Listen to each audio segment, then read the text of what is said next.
When I first joined as a general manager, I thought that I'll just give my best to make the business profitable as much as I can. Along the way, we grew from just one park to then adding on Taiyo Station in 2018. It's a very, very different environment for where I came from. My office was in the cafe, and I just sat there and look at my customers who are all the park visitors, and they're always here with happy faces. So it just dawned on me that this is the business of happiness, and I really enjoy what I do. And it goes back to the intent of looking for something that actually values it.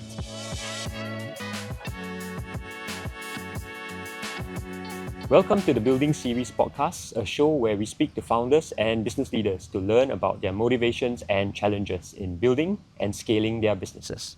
In this episode, we talk to Carolyn Chia, General Manager and Shareholder of DreamUs Group, an indoor family entertainment centre which runs the SuperPark, Pororo Park and Taiyo Station in Singapore and Indonesia. Welcome to the podcast, Carolyn.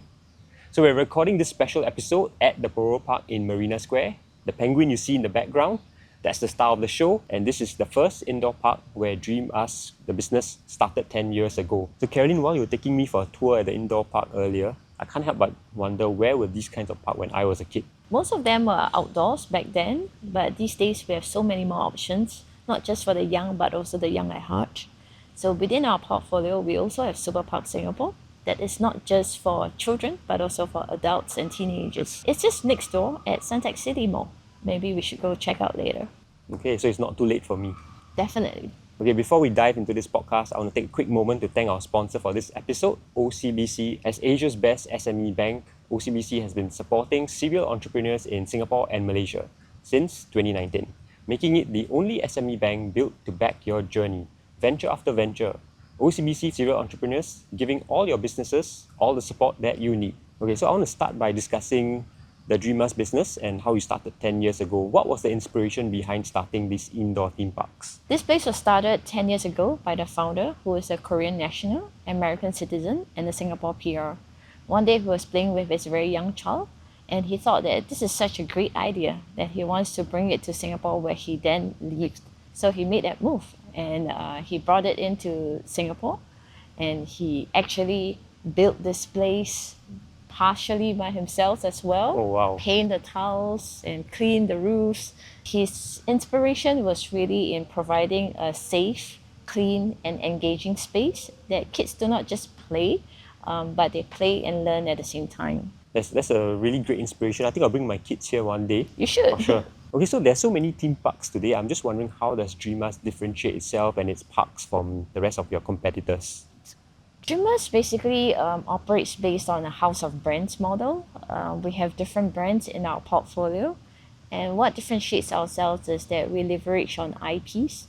For example, Pororo Park here, of course, is themed after Pororo, the little penguin. So this is kind of like the Mickey Mouse of Korea.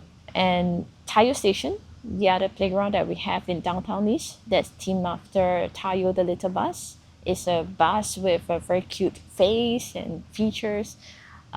So that's more based on the transportation team, and we use that to educate about road safety education for the preschoolers. Oh, nice. Okay, I didn't realize there were like social missions or messages behind the characters as well. Yes, indeed. So Pororo, the Little Penguin series, it's actually a TV series meant for little kids. It's non-violent. It's all about friendliness, kindness, and how you learn to live together with friends and your environment. You spent 12 years in diverse marketing roles elsewhere before joining DreamUs Group in 2017 as General Manager.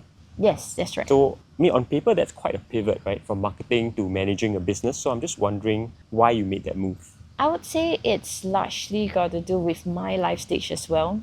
Back then, I just gave birth to my second kid, and I thought that I didn't really want to travel for work anymore so that I can spend more time with the kids. And I've been wanting to look for something that actually values add to the society at large. So I thought when this opportunity came about, it was very appropriate.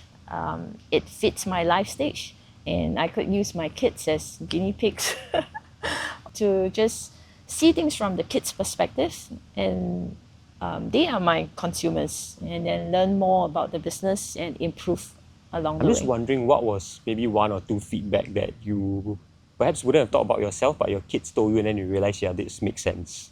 There's plenty actually. So, for example, things that we see from the adult's perspective as like a waste of space, or maybe like it's not fun. But when you bring a 3-year-old, it's so different for them. It's dramatic, it's giant, it's life size. It feels like they are actually in the show. And then you realize that, okay, I probably should see things more from their perspective. So I understand you are also now a shareholder of DreamUs Group. I mean, congratulations.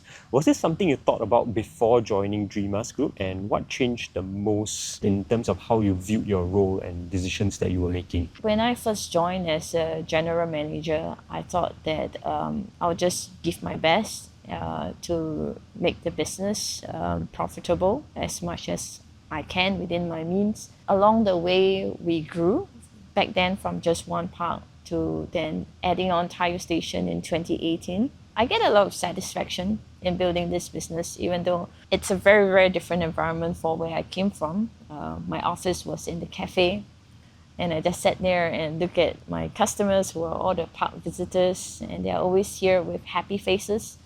So it just dawned on me that this is the business of happiness, and I really enjoy what I do. And it goes back to the intent of looking for something that actually values it. Later on in around 2018, when the opportunity arrived and they asked me like, would you want to come on board? To me, it's not much of a difference.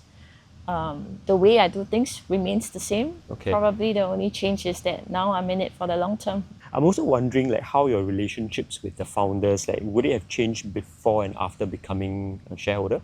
Maybe at the beginning, it will be more like an employer-employee relationship, but I guess as a shareholder now, they will see me more as a partner. So we have mutual trust, and we have common understanding that no one is perfect, no one is above the other. We debate, we discuss a lot, and sometimes we agree, sometimes we just agree to disagree. Okay, so DreamUs Group operates 3 indoor theme parks in Singapore now under various brands, and I believe also 3 in Indonesia now. Can you walk us through the relationships with the original brand owners, because they may not be from the same brand itself, right?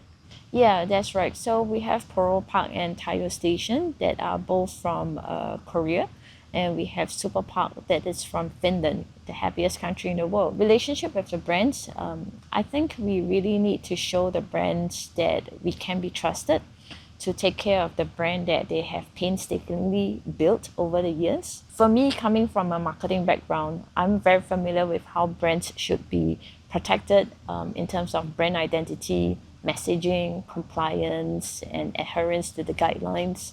We do that in our day-to-day, and we show to the brand owners that we do care about that and to maintain the quality that they have set in place. I'm just wondering how involved are the brand owners in the day-to-day then? Brand owners do not typically get too involved in the day-to-day business, but from time to time where we create something new, we do have to get their approvals for adaptation and adjustments. Other than that, they pretty much leave it to us to run the show.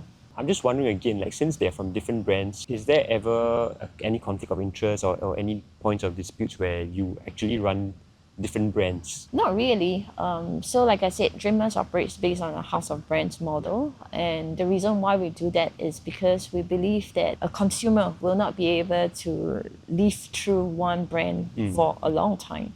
And that's the reason why we added different brands with different target audience into our portfolio. And we talk about like adapting these brands, right? Because they're from Korea and Finland. Like how challenging is it to adapt these messages of brands from the home country to Singapore and even Indonesia? It's definitely very, very important. From Korea to Singapore, I think the biggest challenge is in language. We, of course, have to adapt a lot of the language variations, sometimes create our own contents that suits the local market. And for Indonesia, we also realized that we have to adapt a lot more than we did for Singapore, especially in terms of like the price offering, the go-to-market strategy, and the networks that we built in the country for the business.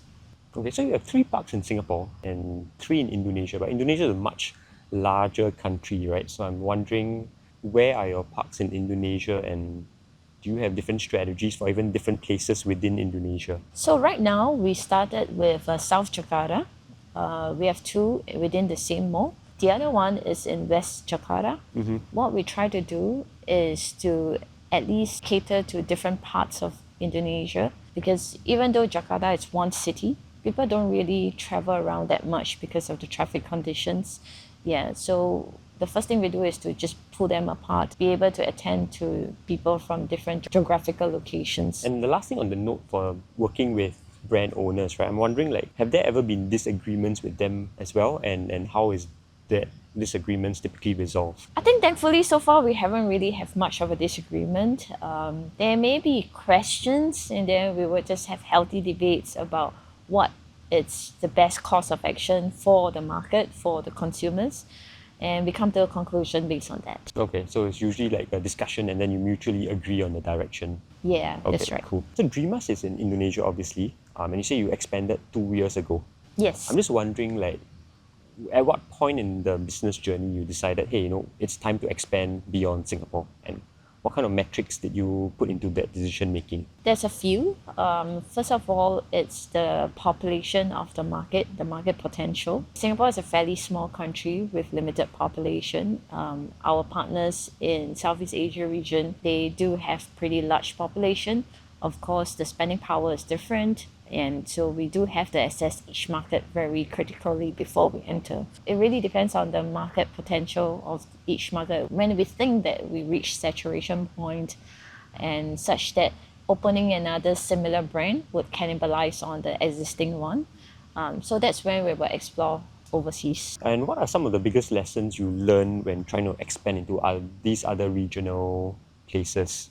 Plenty, really. There's a lot of things that we learned on cultural aspects, regulations, compliance, logistics, and people in general. Yeah. What would you say is the biggest mistake you made? So one of the mistakes that we made is trying to understand customer behavior, how much they are willing to spend, how frequent they are willing to come back, what's their pattern like for celebrating parties, the group size, and even for school trips, how big the group is, what are some of the pain points that they have that our business need to solve for them. As general manager of any business, actually, whether it's Singapore, Indonesia, or both countries, they all must come with their own set of challenges. So what are some of the key differences between operationally running in Singapore versus running in Indonesia? I think it all boils down to people.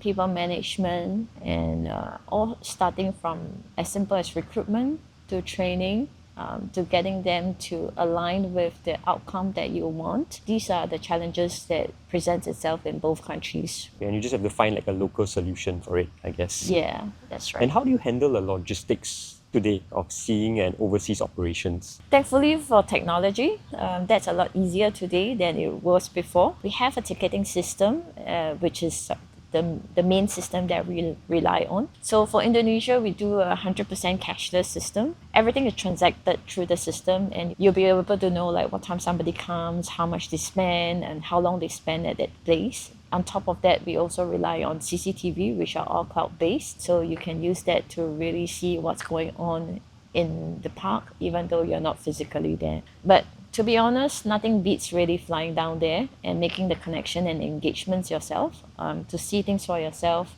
how customers are, how your team is, and how your landlords and other stakeholders are. How often do you find yourself flying down today? I don't really look after the Indonesian market now, but my founder does. So he goes down every month, actually.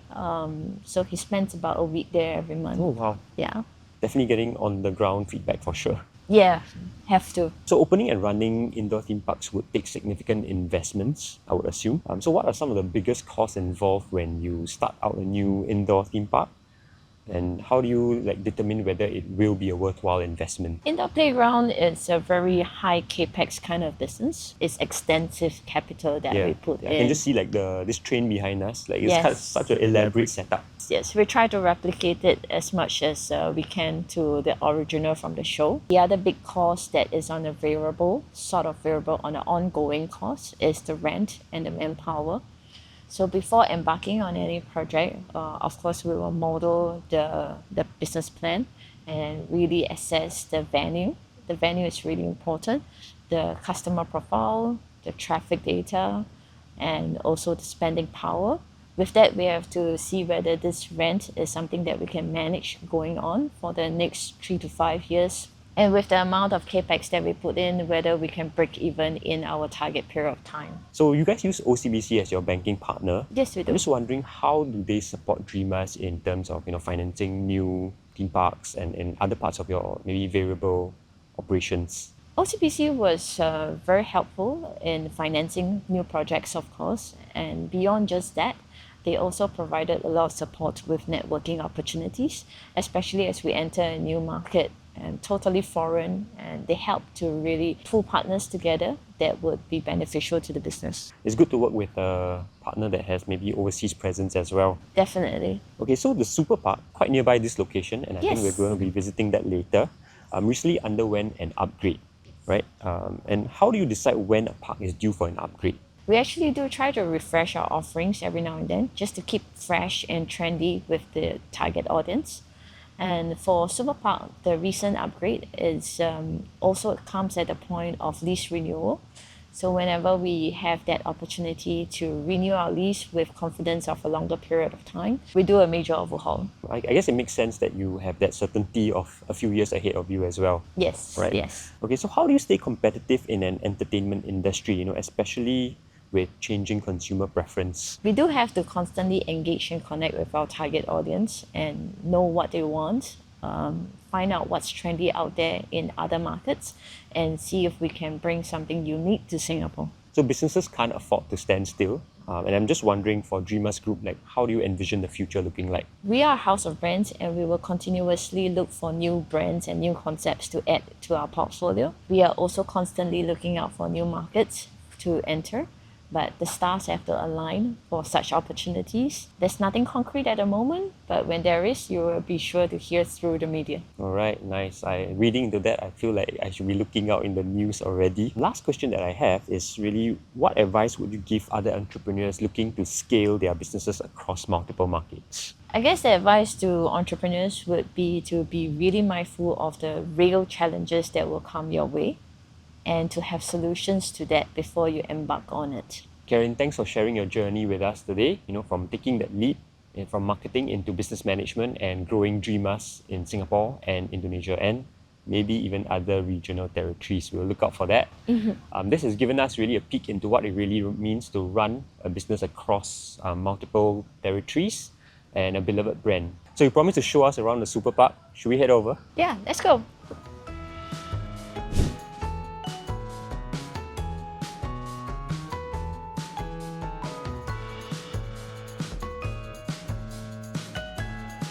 Okay, Carolyn, thanks once again for showing us around your indoor playgrounds. Most welcome. It definitely looks like the SuperPark catered to a very different audience profile. Yeah, you have to try the slide. Okay, having reflected back on your journey with DreamUs, what would you say is the biggest takeaway as a business leader?